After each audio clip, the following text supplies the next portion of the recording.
At 6 o'clock, we got Central Michigan, who's 1-0, traveling to FIU, who's 0-1. Central Michigan favored by 6.5 points on ESPN+. Joe Labas went 18-24 last week, threw for 342 yards, 3 touchdowns, 0 interceptions.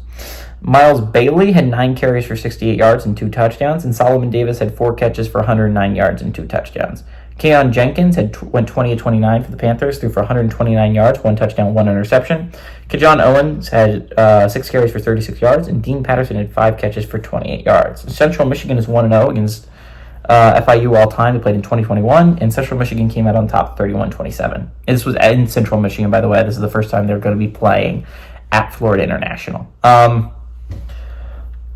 This one's a tough one to talk about, right? Because Central Michigan looked good week 1, but they were playing in nobody. Florida International didn't look great, but they were playing Indiana. So it's so hard to judge teams because I don't have any thing to look at. It's Florida International looked bad against Indiana. That was against Indiana. Most Group of 5 teams would look bad against a team like Indiana.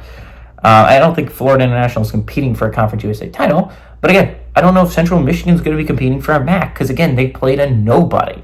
It's really hard to judge early on whether a team is good or not simply because they played a bad opponent or a really great opponent, especially in Group of 5, right? And it's not like Indiana's a great opponent, right? Their counterpart in Florida and Atlantic, right? Another Group of 5 team that's in Florida. They gave Michigan State a fight, and honestly, Michigan State looks to be about the same level as Indiana, so I think Florida Atlantic's probably better than FIU this year, but I don't know, because, it's hard to tell. This early on in the year, it's so hard to tell which teams are going to be decent and which teams are going to be good, especially in Group of 5. It's hard when teams aren't returning a whole bunch of talent, right? Central Michigan's playing in a weak MAC. I'd love to keep talking about the MAC a little bit longer. I think that's why I'm kind of pulling for Central Michigan. I think this is going to be a game. At least Central Michigan should stay in at least a little bit. They look good week 1. I think they're going to stick around.